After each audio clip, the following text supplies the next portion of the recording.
હવે ઉનાળો આવે ને એટલે આપણે ઘરે બટાકાની વેફર બનાવવાનું થઈ જાય ચાલુ. તો સ્વાગત છે તમારો અમારા મોર મિલોગમાં. આજે બનાવવાની છે બટાકાની વેફર. હવે થઈ ગયું છે બટાકાની સાલીઓ કાઢવાનું કામ અને મને આપી દીધું છે બટાકા પતરી પાડવાનું મશીન. અને પછી દેવાત ખવડનું નામ લઈને બટાકા સોલવાનું કરી દીધું. બગડદમ ચાલુ. આજે તો બટાકાના મેકુટ ને મોરો જ આવવા દઉં. અને પછી બટાકાના સોતરા પાડી નાખ્યા અને સંદરના લાકડા નાખીને ચૂલો હળગાવી દીધો. જેવું શાંતિનું તપેલું મેક્યું ને 500 અગર પાણી નાખી દીધું. જેવી બટાકાની વેફર અંદર નાખીને હોનાનો ભૂકો માથે ભભરાઈ દીધો. પણ આ તો મીઠું હતું એટલે મેં કીધું મીઠું ઓછું નાખજો ને ઝાડા થઈ જાય.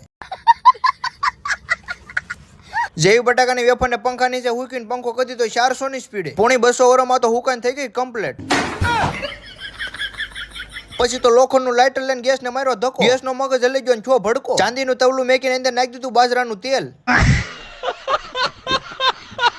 તેલ થઈ ગયું તું ફૂલ ગરમ ને અંદર નાખી દીધી વેફર. ત્યાં તો ફૂલી દડા જેવડી થઈ. 20 રૂપિયાની લોટરી લાગી ગઈ એમ તો મારું મોઢું હરખાઈ ગયું.